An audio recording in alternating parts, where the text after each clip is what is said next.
June the 23rd, 1942. Pembrey Airfield, South Wales. The morning air was cold and still, the kind of silence that carries weight. Over the flat stretch of grass, a few Royal Air Force spotters stood squinting into the mist, their binoculars pressed so tight the frames left red marks around their eyes. Somewhere high above, an engine was snarling sharp, unfamiliar, not quite the hum of a Spitfire or the deep growl of a hurricane. It was something else, something sleeker. Out of the clouds came a shape no one expected to see on friendly soil. Short wings, blunt nose, painted in mottled grey and black, the sinister cross of the Luftwaffe, shining under the Welsh sun. The aircraft banked once, then began its final approach. No sirens, no gunfire, just the steady mechanical heartbeat of a German fighter landing calmly on British grass.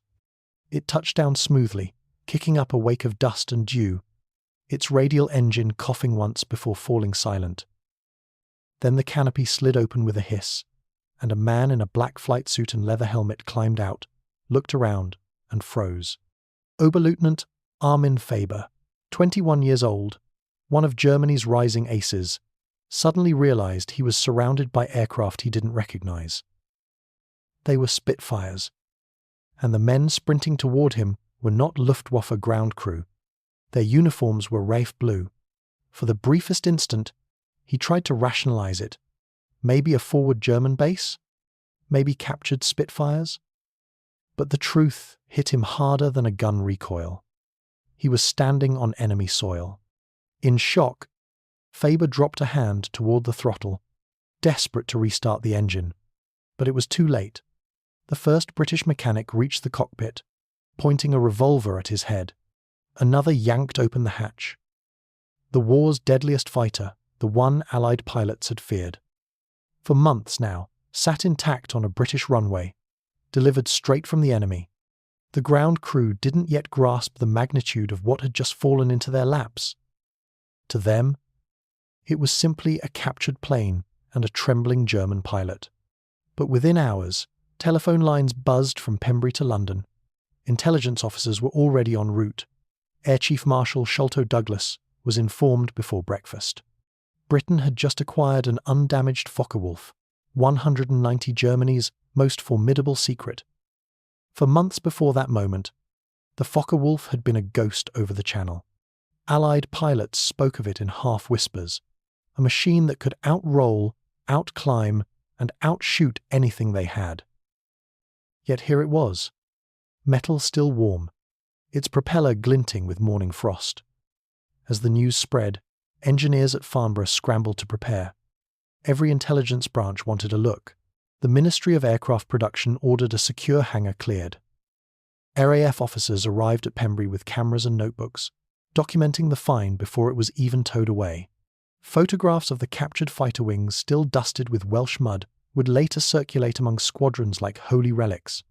But on the field that morning, the scene had the eerie calm of an accident wrapped in destiny. The German pilot, hands still shaking, was marched toward the control tower by two RAF men. He didn't resist. He was too stunned, repeating the same words in halting English. "Where am I? Where is St. Brieuc?" The British sergeant escorting him simply grinned. "Not France, mate." Wales. Inside the small station office, Flight Lieutenant Tony Muir took Faber's sidearm and asked the first of many questions. "What unit?" "Gaggeschwader 2." Faber replied automatically. "Fighter Wing 2. One of the Luftwaffe's elite." "What were your orders?" "To escort bombers back across the Channel." I thought he trailed off, realizing how impossible his situation sounded. He had flown straight into the enemy's arms. Outside, mechanics swarmed the fighter like archaeologists unearthing a buried temple.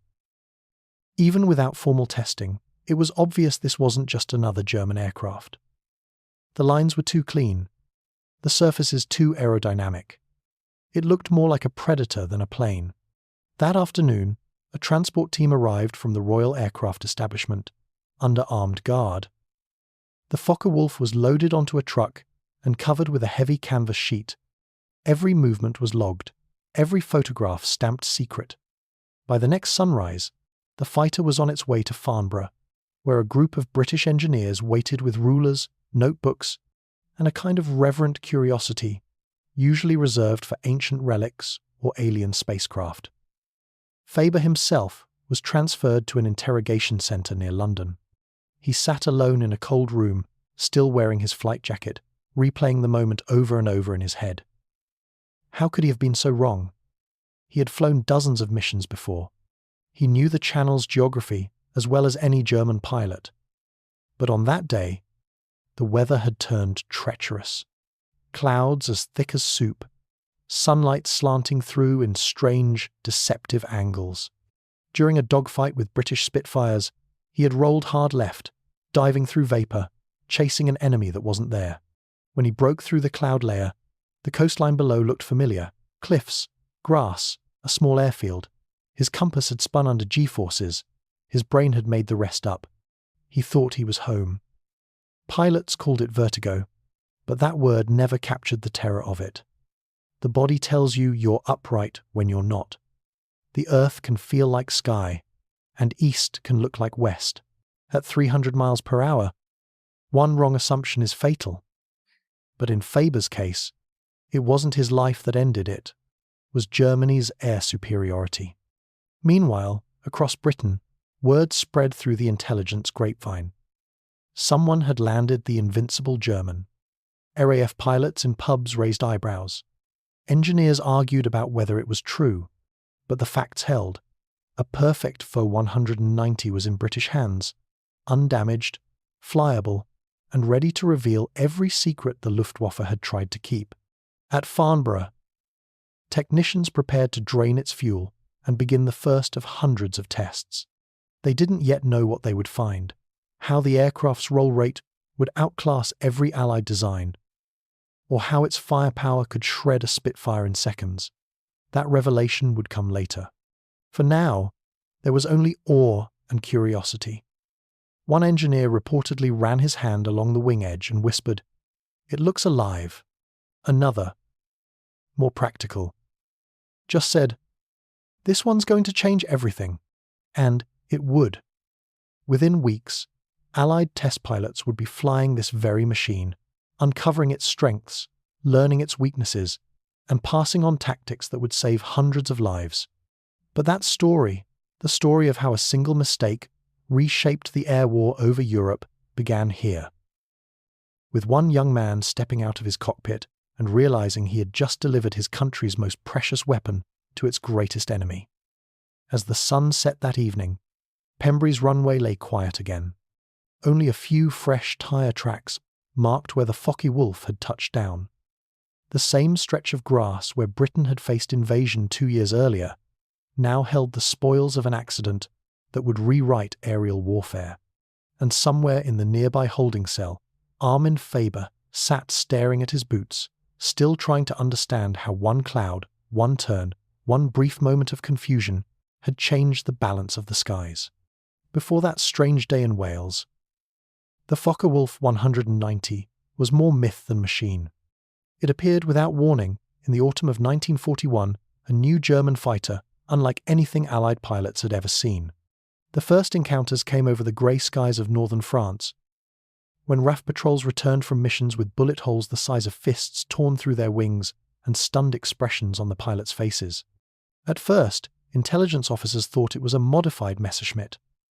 The Luftwaffe had always tinkered with their designs, and reports of strange-looking 109 seconds didn't seem alarming. But soon, the tone of the debriefings changed. Pilots described a craft that could roll faster, climb harder, and dive like a falling meteor. They said it came out of the sun and vanished just as quickly, a phantom with claws. By winter, the rumours solidified into panic. In squadron briefings across southern England, the warnings were whispered as gospel. Don't fight it at low altitude. Don't chase it in a dive. Don't get caught in a roll battle. For the first time since the Battle of Britain, RAF pilots felt outclassed. One man who understood the danger was squadron leader J.E. Johnny Johnson, the calm, analytical ace who would later become Britain's top-scoring fighter pilot. In his logbook, he wrote with rare bitterness, "It's faster than our Spitfire Mk versus in level flight and in the dive. It can outroll us. Its firepower is devastating. For the first time in this war, we are comprehensively outflown." Between January and June of 1942, Allied losses soared. Veteran pilots who had survived the Luftwaffe's best now found themselves falling to an enemy they couldn't even turn with. The new fighter's silhouette short nose, wide wings, radial engine became a shape of dread. Crews who glimpsed it through cockpit glass felt the same cold recognition as a deer, hearing the bowstring snap. In those early months, the British tried to guess its secrets from wreckage. But every Focke-Wulf that crashed in England was a mangled heap of metal. No complete engine, no intact wiring, nothing that could explain why the aircraft seemed untouchable below 20,000 feet. The intelligence files grew thick with conjecture and frustration. Across the Channel, in Luftwaffe hangars, German mechanics worked with quiet satisfaction. Their creation, designed by engineer Kurt Tank, was the culmination of every hard-won lesson from the early years of the war, where the Spitfire was a racehorse elegant, sensitive, easily damaged. The 5190 was a bull terrier, compact, muscular, brutally efficient. Its secret was power married to simplicity. The BMW 801 radial engine produced 1,700 horsepower, driving the aircraft at speeds the Merlin engines of the AFF could barely match. Its cockpit layout was minimalistic, designed so that a pilot could operate every key control without shifting in his seat. Everything about it screamed combat practicality. In Luftwaffe training circles, instructors bragged that a pilot could transition to the 190 inches half the time required for a Messerschmitt. RAF interceptors that tried to outroll it found themselves suddenly facing its nose guns, 4 20mm cannons, and 2 machine guns, arranged so tightly that a single 2-second burst could dismember a Spitfire. By March, British intelligence had begun calling it the Butcher Bird, a darkly poetic translation of Würger, the name the Germans themselves used. In cafes near Kent and Sussex, off-duty pilots drank tea that went cold in their hands and argued over how to fight it. Some believed height was the answer. Climb above it, then pounce. Others insisted speed was the only chance. Get in, get one shot, and run. But no one had real data. Only fear. A few analysts began to notice a troubling pattern. The Focke-Wulfs rarely flew deep into British airspace. They seemed optimized for quick, low-level strikes over France. That suggested a limitation, perhaps, high-altitude performance. But without physical proof, no one could confirm it. The Air Ministry's desperation grew. Test pilots begged for even a single intact specimen. Captured intelligence memos from this period read almost like prayers. Should a pilot succeed in landing an FW-190, the value to our studies would be incalculable. No one imagined that prayer would be answered not by cunning, but by a blunder. Meanwhile, in occupied France, Luftwaffe aces basked in their dominance. The 190 was rewriting the rules of aerial combat. Its roll rate, the speed at which it could flip from one bank to another, was unlike anything in the sky. In the ready rooms of Jagdgeschwader 2 Richthofen, laughter echoed as pilots recounted how Spitfires spun helplessly behind them. To them, the war in the air had once again become a sport of superiority. Armin Faber was among these men, young, ambitious, confident. He had shot down several British fighters already, earning the respect of older Luftwaffe officers. They called him the Quiet One, a pilot with nerves of steel and a surgeon's precision on the stick. But like all young men flying at 300 miles per hour, he believed himself invincible. Every new report that reached London added to the frustration. American squadrons arriving in Britain with their P-47 Thunderbolts were warned bluntly, don't fight the 190 on its terms. Even the famous Spitfire squadrons of the Channel coast began to avoid certain low-altitude engagements. One RAF pilot later recalled, It felt like dueling a ghost. You'd see the flash of its cannons, feel the hits, and by the time you turned, psychologically, the effect was devastating. Air superiority, the fragile sense of being the hunter rather than the hunted, began to erode. The RAF still won battles, but morale wavered. Commanders knew that unless they discovered what made the Focke-Wulf so fearsome, the coming year would belong to Germany. At intelligence headquarters in London, analysts studied every scrap of data, reports from gun cameras, radio chatter intercepts, even pilot testimonies from crash survivors. One file, marked high priority confidential, noted something interesting. The aircraft's engine sounded unusually low-pitched, suggesting a radial type rather than inline. That meant new cooling systems, new performance envelopes, and crucially, potential altitude limits. Still, it was guesswork. Until they could touch one, they were blind. And so, as spring turned into summer, the Allies braced themselves for another season of frustration. Then came June 23rd. At first, the phone call from Wales was treated as a mistake. "You've what? A German fighter? Intact?" The officer on duty thought it was a prank. Only when photographs arrived, showing a Focke-Wulf 190 sitting neatly on the grass, its pilot under guard, did the room fall silent. In less than an hour, every intelligence branch in Britain wanted custody. A message was sent to the Royal Aircraft Establishment. Prepare immediate analysis. The most elusive weapon in Europe had just fallen from the sky into their hands. For months, the RAF had watched the 190 slice through their formations, its speed mocking every pursuit. Now, the hunter had delivered itself to the prey. Across the Channel, in occupied France, confusion rippled through the Luftwaffe. A pilot from Jagdgeschwader 2 was missing. His radio had cut out mid-return flight. No mayday, no crash signal. The squadron commander assumed had been shot down at sea. Only later, when German intelligence intercepted British radio chatter, did the truth emerge. One of their own had landed on an enemy field alive. The humiliation was profound. It wasn't just a lost aircraft, it was the loss of secrecy. For a weapon built to terrorize the skies, exposure was death. Within days, British analysts were preparing to dissect the machine bolt by bolt. In Berlin, officers swore that such a mistake could never happen again. In London, engineers sharpened their pencils. The stage was set for one of the greatest intelligence coups of the Second World War, a revelation born not of espionage or sabotage, but of clouds, confusion, and a young pilot's fatal assumption. The Allies had long feared the Phantom over France. Now, for the first time, they would learn what made the Phantom fly. Oberleutnant Armin Faber had flown dozens of sorties. Before that day, fighter sweeps, bomber escorts, defensive patrols across the northern coast of France. To his commanders, he was dependable, skilled, and disciplined. The Luftwaffe's war machine thrived on pilots like him, sharp, obedient, and loyal to the legend of German air superiority.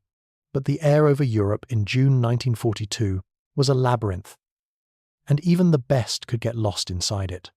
That morning, Faber's squadron, Jagdgeschwader 2 Richthofen, had taken off from its base in Brittany. Their task was simple: escort bombers attacking coastal targets along the English Channel, then return home. The formation climbed into a sky painted with thin cirrus clouds. Over the radio came the usual chatter: call signs, bearings, altitude reports. For a while, everything was routine until British fighters appeared from the west.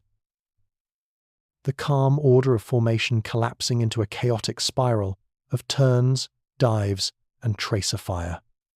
Faber rolled hard to pursue a Spitfire that had crossed his nose, squeezing his trigger as the range closed.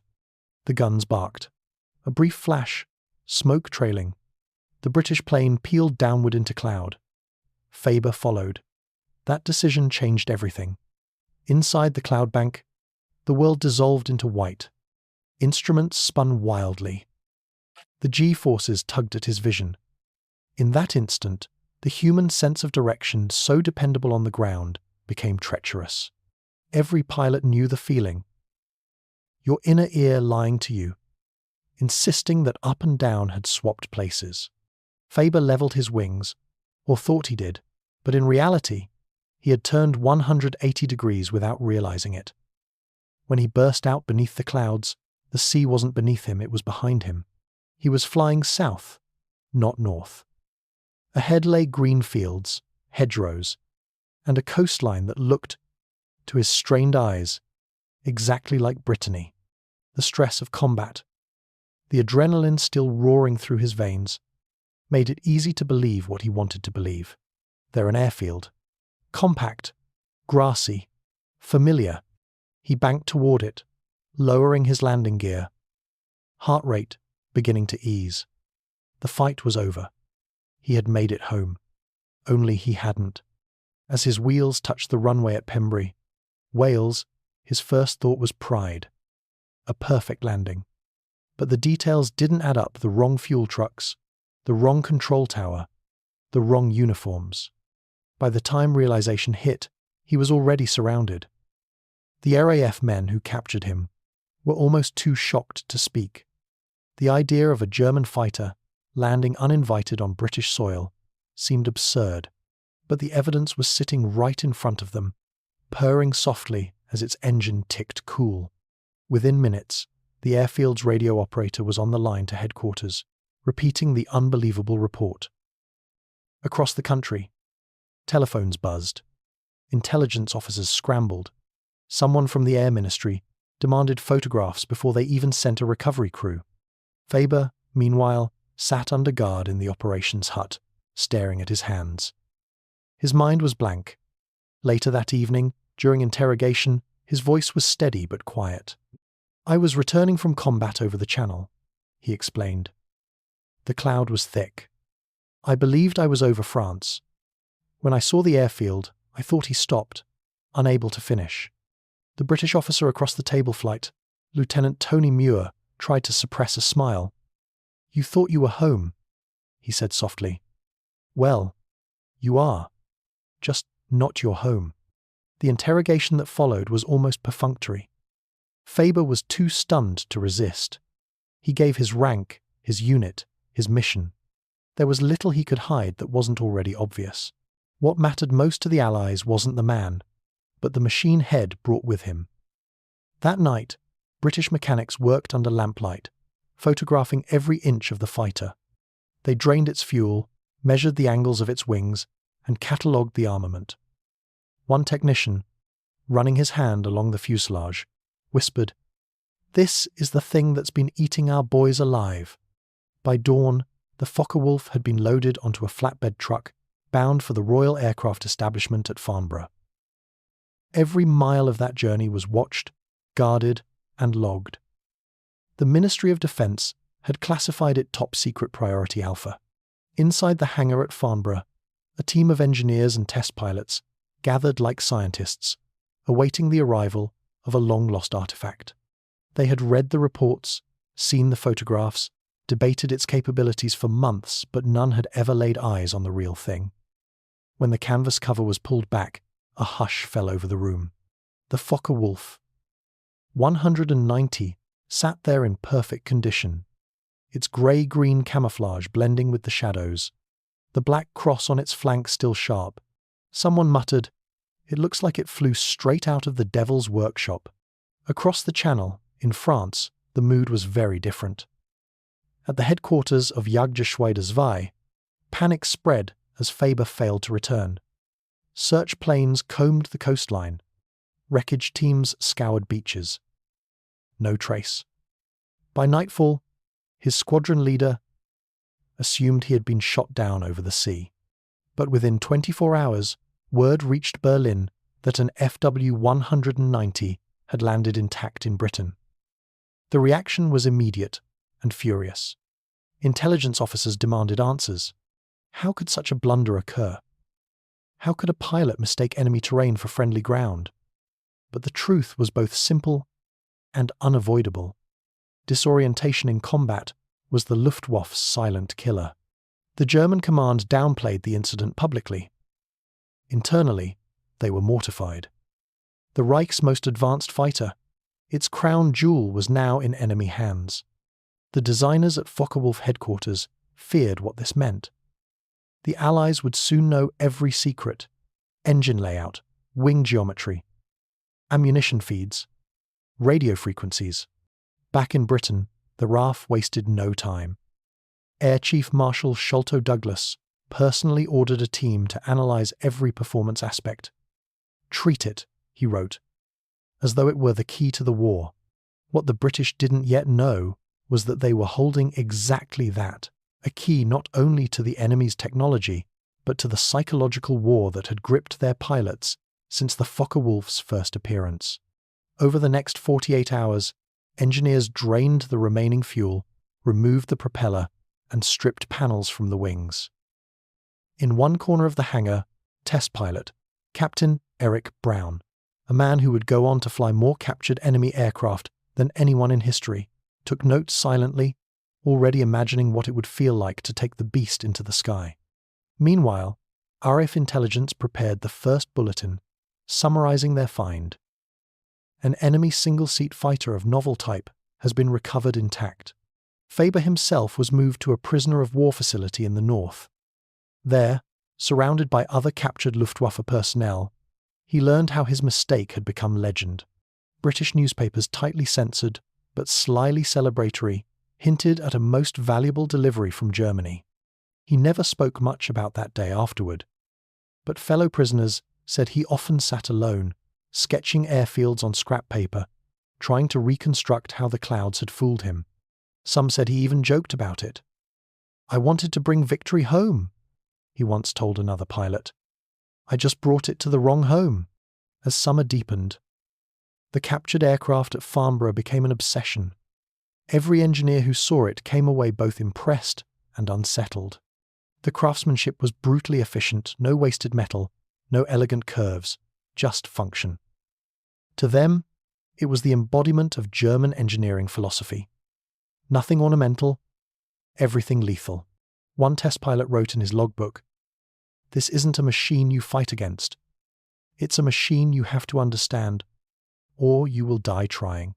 In the weeks that followed, understanding was exactly what they would achieve, and with it, the unraveling of the Luftwaffe's greatest secret. Faber's mistake, a single wrong turn, above the clouds, was about to alter the entire balance of the air war. From that captured fighter would come new tactics, new designs, and a new sense of hope. The Allies had been fighting shadows. Now, for the first time, they had light. When the Focke-Wulf 190 finally arrived at the Royal Aircraft Establishment in Farnborough, it was treated less like an enemy weapon and more like a holy relic. Engineers crowded around the truck as the canvas cover was peeled back, revealing the smooth, predatory lines of the German fighter. The room went quiet. Someone whispered, almost reverently. Every nut, bolt, and rivet was about to be catalogued. Air Chief Marshal Sholto Douglas had given engineers a direct mandate: no shortcuts, no assumptions, and no delays. The Royal Air Force wanted to know exactly why this aircraft had been dominating the skies over France. The inspection began that very night. The Focke-Wulf was rolled into a brightly lit hangar, its wings gleaming under the lamps. Mechanics drained what fuel remained from the tanks. A type of high-octane gasoline, unfamiliar to the British. They recorded the smell, viscosity, even the residue on their gloves. Nothing was to be lost or wasted. When they removed the cowling, the first revelation came: a BMW 801 D2 radial engine, larger than anything the RAF had ever placed in a single-seat fighter. 1,700 horsepower of raw, thunderous energy. Unlike the narrow inline Merlin engines of the Spitfire, the BMW was squat and muscular, designed to absorb damage and keep running even after taking hits. "Good Lord," one engineer muttered, "it's built like a tank." But what shocked them more wasn't power, it was accessibility. Everything about the Focke-Wulf was designed for efficiency in the field. The engine could be removed in under 30 minutes, with basic tools. Ammunition belts could be swapped in seconds. British ground crews, who cursed at the delicate complexity of the Spitfire, were astonished. One mechanic reportedly said, "The Germans build for war.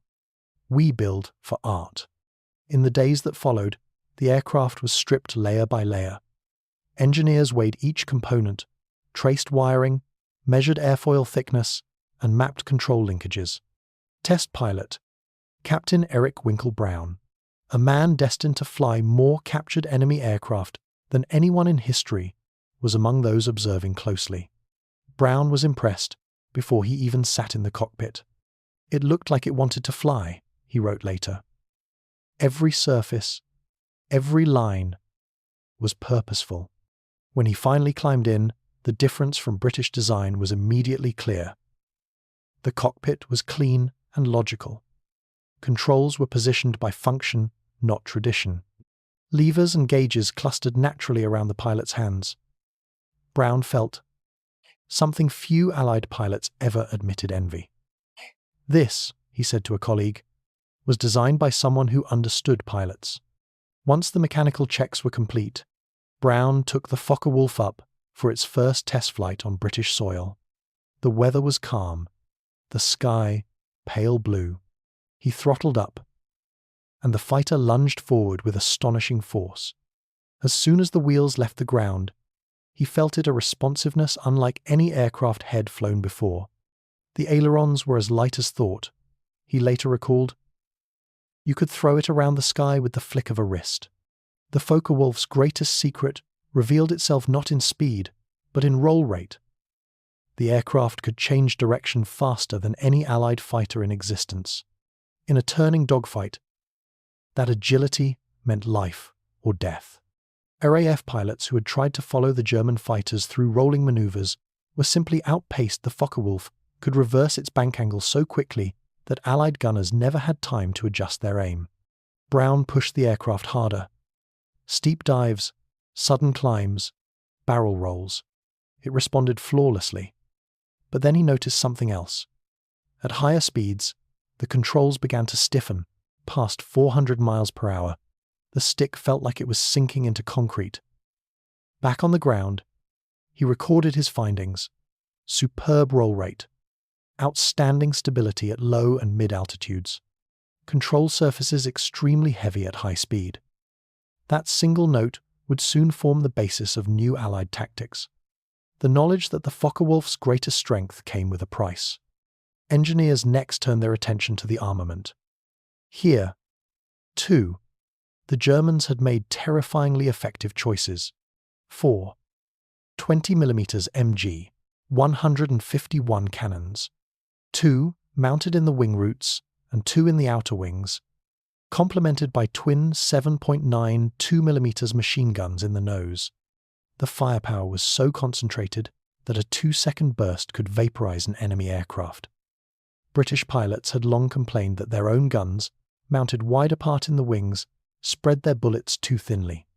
The Focke-Wulf's design eliminated that flaw, creating what test engineers called a shotgun effect. Everything the pilot fired struck the same point, a brutal efficiency that explained why even brief encounters with the fighter were often fatal. A single note in the test log read simply, "Our Spitfire Mark V could not survive 3 seconds of this." In the following days, data from Farnborough poured into RAF headquarters. Charts, graphs, and performance comparisons arrived by courier every morning. The results astonished even the most skeptical officers. At low and medium altitudes, the range where most European dogfights occurred, the Focke-Wulf was unquestionably superior. It climbed faster, dove better, and rolled harder. But the weaknesses were there, hidden behind the brilliance. Above 20,000 feet, the radial engine began to wheeze. Cooling efficiency plummeted in the thin air, robbing the aircraft of speed and power. At 25,000 feet, the Spitfire's Merlin engine easily outperformed it. The British finally had a window of advantage. Just as crucially, the test flights revealed that the Focke-Wulf's heavy airframe made it less nimble in sustained turning combat. It could snap through quick rolls, but it couldn't hold tight circles for long. A skilled Allied pilot who forced the engagement into a horizontal turn fight could regain control. For the first time in months, the AF saw hope not through guesswork, but through data. The discovery electrified both British and American commands. Reports were forwarded to the US Army Air Forces, where engineers and tacticians immediately studied the findings. American pilots preparing to fly P-47 Thunderbolts were given a new mantra: force them high and keep your turns tight. Even the US aircraft designers took notes. The Focke-Wulf's compact control layout inspired ergonomic improvements in the P-51 Mustang. Its high-efficiency roll system led to experiments with revised ailerons. The lessons from that one captured fighter began to ripple outward through the entire Allied aviation program. In the Farnborough workshops, the fascination became almost personal. Engineers joked that the Focke-Wulf was teaching them, not the other way around. They admired the craftsmanship, even as they planned its undoing. Late at night, the hangar glowed with lamplight as young technicians ran their hands along the smooth aluminum skin, tracing the edges where German ingenuity met Allied curiosity. Eric Brown later described that period with awe. "You could almost feel the mind of the man who designed it," he said. "It wasn't mystical, it was practical genius. Every part served a purpose. And every compromise was deliberate. And yet, in that same perfection lay vulnerability. The Germans had built the Focke-Wulf for domination at low and medium levels, the kind of battles they expected to fight forever over occupied Europe. But war changes faster than design. Once the Allies learned its habits, they could rewrite the rules. When the final test report was submitted to the Air Ministry, it carried one chilling conclusion: the Focke-Wulf 190 is the finest fighter aircraft presently in existence. However, its limitations are known. It can be defeated. Those three final words, "it can be defeated," spread through every RAF squadron like oxygen to a suffocating man. The ghost that had ruled the skies over France was no longer a phantom. It was flesh and steel, studied, measured, and understood. Faber's mistake had given the Allies something priceless, not just a machine, but a roadmap to survival. And as British and American pilots began to absorb those lessons, the skies over Europe were about to change forever. The captured Focke-Wulf 190 did not stay idle at Farnborough for long. Within days of its first test flights, every relevant Allied command had received the report marked top secret. Evaluation of enemy aircraft, FW-190A. The dossiers circulated across both British and American air bases, like forbidden scripture. For the first time in over a year, Allied pilots had the answers to their nightmares, and more importantly, a way to fight back. At RAF Duxford, briefing rooms that had once echoed with frustration now buzzed with energy. Young pilots hunched over diagrams pinned to chalkboards, tracing the turning radius of the 190 compared to their Spitfire. MKVS and the new MKIXS being rolled out. Instructors repeated one mantra: don't chase the roll. Don't dive after him. Force him high. Force him long. The data from Farnborough had revealed a simple truth. The German fighter was deadly at low and medium altitudes, but gasped for breath above 20,000 feet. The key was to take the fight where the Luftwaffe didn't want to go. This revelation travelled fast across the Atlantic, even faster than the aircraft it described. The U-1 Army Air Forces, preparing to deploy their new Republic P-47 Thunderbolts, were already hungry for intelligence. When American officers read the British analysis, they saw an opportunity to rewrite their own doctrine. In August 1942, a group of US pilots arrived at Farnborough to study the captured machine firsthand. Among them was Major Cass Hovey, a decorated test pilot known for his meticulous reports and zero patience for speculation. He climbed into the German cockpit, examined the dials, ran his hand over the throttle, and muttered. When he flew the fighter, his logbook entry was blunt and unforgettable. Below 20,000 feet, This machine owns the sky. Above 25. It's a dog on a leash. That's where we fight it. Hovey's memo labeled Combat Tactics Recommendation. FW-190 engagements was distributed to every US fighter group preparing for Europe. His conclusion became doctrine. The Focke-Wulf can win every duel at low level. Make the duel happen somewhere else. That one insight, born from Faber's navigational blunder, would save hundreds of American lives in the coming year. By early 1943, new training programs spread across Britain. At airfields from East Anglia to Lincolnshire, pilots practiced high-altitude engagements, spiraling climbs, controlled dives, mock dogfights that simulated the roll rate of the 190. Ground crews adjusted oxygen systems and fuel mixtures for higher altitudes. Even engineers began re-examining Allied aircraft design philosophy. At the Republic Aviation plant in New York, design teams pored over photographs of the captured German plane. They paid special attention to the wing structure and the compact aileron mechanism that gave it its legendary roll rate. The P-47 Thunderbolt, still heavy and sluggish by comparison, underwent subtle modifications to its control systems to tighten its responsiveness. At North American Aviation, where the P-51 Mustang was evolving into the Allies' new, long-range escort, instrument layouts were simplified. A memo circulated between departments read, "Study the enemy's efficiency, then surpass it." In the field, the tactical shift was immediate. Allied air doctrine, once dominated by aggressive low-level chases, now emphasized control of altitude and tempo. Fighter sweeps flew higher. Bomber escorts maintained disciplined formations above 25,000 feet. The next time Luftwaffe squadrons took off from occupied France, they found something had changed. The American and British fighters no longer followed them down into rolling dogfights. Instead, they climbed, forcing the German pilots to follow them into thinner air, where the Focke-Wulf's powerful radial engine began to strain, its edge slipping away. The English and Americans now fight as though they know the secrets of our wings. Even as the Allies adapted tactically, the psychological impact was just as profound. Before Faber's capture, the FW-190 had been a legend whispered in fear. Now, it was a known quantity, a machine of steel, not superstition. Flight Lieutenant Brian Kincombe of the RAF recalled the change in mood among his men. The first time we were told exactly what that German could and could not do, it was as though someone had switched on a light. That light spread fast. The RAF issued tactical bulletins, printed and folded into flight manuals, detailing the 190-seconds weaknesses. American instructors converted the Farnborough data into training films, some showing staged mock fights where captured aircraft reenacted Luftwaffe maneuvers. Every Allied pilot deploying to Europe by 1943 had, in some sense, flown the Focke-Wulf before even seeing one in combat.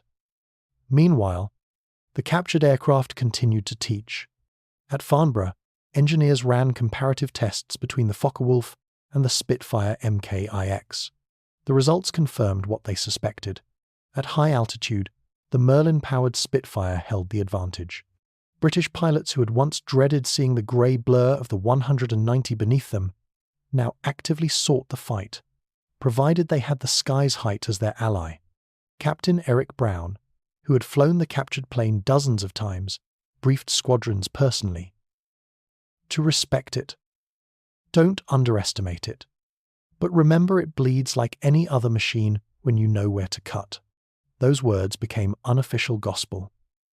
The tactical evolution reached its peak in mid-1943, when American escort groups began flying with newly tuned P-47 seconds. They engaged the Luftwaffe at altitudes where the German engines sputtered and froze. Over time, the kill ratios began to tilt. The air war that had once favored the hunter from Germany now started to bend toward the defenders of the free world. But the lessons didn't stop at tactics or mechanics. The deeper lesson, the one quietly discussed among engineers, was about mindset. The Focke-Wulf wasn't magic. It was built by men who studied problems ruthlessly and designed for the pilot's survival. That philosophy, once understood, became the very thing the Allies emulated. Engineering is just warfare by other means, one British designer noted dryly in a meeting. And thanks to Herr Faber, we've seen the enemy's playbook. By the end of the year, the Allies had not only countered the Focke-Wulf's advantages, but turned its innovations into improvements of their own. The Spitfire, MKIX, the Mustang, and later the Thunderbolt D models all bore faint fingerprints of the enemy's design language. Every time an Allied pilot flipped a smoother-acting aileron or enjoyed better visibility in a cockpit layout borrowed from the German ergonomics, they were unknowingly flying with a lesson learned from Pembrey Airfield. And the irony grew deeper. The same aircraft that had once symbolized German superiority had become a silent teacher for the forces sworn to destroy it. A mistake, born in confusion, had become one of the most valuable moments of insight in aviation history. When a reporter after the war asked Captain Eric Brown what the Focke-Wulf had truly given the Allies, he didn't hesitate. And understanding, in war, is the difference between survival and slaughter. By late 1943, the Allies had mastered that understanding. RAF squadrons flew with renewed purpose. American bomber formations reached deeper into Europe, their escorts meeting the Luftwaffe not in fear but in defiance. The shadow that had once fallen across the Channel, that ghostly shape with the black crosses on its wings, no longer commanded dread. It had become part of the Allies' education, a case study written in steel and sweat. The Focke-Wulf 190 was still deadly, but no longer mysterious. The balance in the sky had shifted, all because one German pilot, lost in a cloud, had mistaken Wales for home. By the winter of 1943, the air war over Europe looked very different from the one that had terrified Allied pilots a year earlier. The Focke-Wulf 190, once the unchallenged predator of the Channel front, had been dragged down from myth and dissected into tactics, lessons, and counter-designs. Allied fighters now flew higher, struck faster, and knew exactly how to exploit the German machine's limits. In the ready rooms of Britain's airfields, the mood had changed from dread to quiet confidence. Men who had once prayed not to meet a 190 inches combat now spoke of it like an old adversary. Dangerous, yes, but mortal. The Phantom had become familiar. At Farnborough, the captured aircraft, its original Luftwaffe markings still visible under layers of grime, remained the centerpiece of a constantly evolving study. Each time Germany introduced a new version of the Focke-Wulf, British engineers compared it to Faber's gift. They measured, tested, and documented every modification. When the long-nosed D9 Dora variant appeared in late 1944, the Allies were ready. They immediately recognized how the Germans had tried to overcome the altitude problem by replacing the radial engine with an inline one. Even this improvement, however, was already too late. By then, Allied air superiority was overwhelming. The skies that had once belonged to the Luftwaffe were now patrolled by swarms of P-51 Mustangs and Spitfire MKIXs, aircraft that had absorbed and surpassed the best of German design. Bombers flew to Berlin and back under the protection of fighters that climbed effortlessly, where the 190 could barely breathe. The German aces, who had once mocked the clumsy Thunderbolts, now watched them tear apart formations of their comrades with surgical precision. Oberleutnant Armin Faber, meanwhile, sat behind barbed wire in a prisoner of war camp in Canada. He was treated well officers' rations, regular letters, and the numbing monotony of captivity. The irony of his situation haunted him. A single navigational error, one misread coastline, had done more damage to the Luftwaffe than a squadron of bombers. At first, he was furious with himself. Then, as the months turned into years, resignation set in. Fellow prisoners said he rarely talked about that day. When he did, he spoke without self-pity, only disbelief. "I thought I was landing in France," he would say quietly. "I even saluted the ground crew." When the war ended, he returned to a Germany unrecognizable from the one he had left. cities in ruins, the Luftwaffe shattered, its proud wings clipped forever. Faber lived out the rest of his life quietly, dying in 1976. His mistake had become a footnote in history books, but one with enormous consequences. In Britain, the story of the German who landed by mistake became something of a legend among aviators. Young pilots learned about it in training lectures, not as mockery but as a lesson in fate, humility, and the fine line between victory and disaster. The intelligence officers at Farnborough kept the aircraft operational until the end of the war, using it as a reference model against every new German variant. Captain Eric Brown continued to fly, captured enemy planes over 200 in total, but he never forgot the first time he sat in Faber's machine. Years later, he called it the Rosetta Stone of the Air War. From that aircraft, Brown wrote, "We learned more about German engineering than any spy or informant ever told us." Faber's landing was an accident, but it changed the course of aerial combat. The statistics bore him out. By 1944, the Allies' kill ratios in fighter engagements had reversed dramatically. The very tactics born from the Farnborough study's altitude advantage, short-burst gunnery, controlled dive pursuit became standard doctrine. American P-47 and P-51 squadrons, armed with this knowledge, inflicted catastrophic losses on the Luftwaffe's dwindling numbers, and the lessons extended beyond the battlefield. Aircraft designers from both sides of the Atlantic studied the Focke-Wulf's efficient layout long after the war. Its simplified maintenance features inspired post-war jet programs, including the early Hawker and North American designs. Even the idea of cockpit ergonomics placing every control within easy reach would become standard practice in modern aviation. The FW-192's DNA, born in Germany and captured in Wales, quietly flowed into the next generation of aircraft that would dominate the Cold War skies. Yet beyond the technical triumphs lay something more human, something almost poetic. The story reminded engineers and pilots alike that even the greatest machines are fallible because the people who operate them are. One navigational mistake, one moment of confusion, had turned the tide of intelligence in Europe. The war was full of calculated strategies and grand operations. But sometimes, history pivots on the simplest of errors. In Berlin, long after the war, a former Luftwaffe officer admitted as much during an interview. "We spent months trying to capture a Spitfire intact," he said. "We even planned special missions. And the British? They never had to try. We delivered ours like a parcel." The irony was not lost on anyone. In the years that followed, museums across Europe sought to preserve surviving Focke-Wulf 192. Some were found in scrapyards, others salvaged from fields or lakes. One restored aircraft painted to match Faber's original markings stands today in the RAF Museum, its wings still angled with that unmistakable Predator's grace. Children press their faces against the glass, unaware that this silent machine once decided the fate of thousands.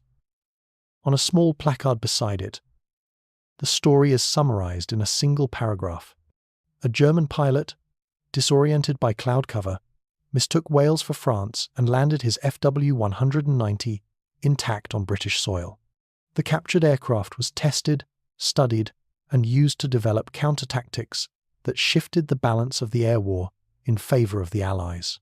That dry summary hides the drama of what truly happened, the blinding whiteness of the cloud bank, the thundering silence as the wheels touched down on enemy ground, the stunned faces of mechanics realizing what had just fallen into their hands. It was not just a tale of luck. It was a reminder that intelligence can come from chaos, and that even in the most engineered of wars, human error can change the world. By the final months of the war, the skies above Europe belonged almost entirely to the Allies. The Luftwaffe still fought bravely, but the outcome was no longer in doubt. Every time a Spitfire rolled inverted to dive on a German fighter, or a Mustang banked into a turn the Focke-Wulf could not follow, the ghosts of Pembrey Airfield lingered invisibly in the air. The Focke-Wulf 190 would go down in history as one of the finest aircraft ever built. Beautiful, deadly, and ahead of its time. But its true legacy wasn't just aerodynamic. It was philosophical. It taught both sides that superiority isn't eternal, that mastery of the skies depends not only on design, but on adaptation. Superior technology had given Germany its edge. Superior understanding took it away. In the end, one man's wrong turn over the Channel became one of the greatest intelligence victories of the Second World War. The RAF didn't shoot the plane down. They didn't intercept it mid-flight. They simply watched it land, an entire nation's secret, gliding gently into their hands. And as history would prove again and again, sometimes the most decisive moments don't come from strategy or bravery, but from a flicker of confusion inside a cockpit, somewhere between cloud and sea. That's how the Allies learned to defeat Germany's deadliest fighter. That's how the Phantom over France became a lesson for the ages. And that's how a single mistake, made by a lone young pilot searching for home, quietly reshaped the war above Europe.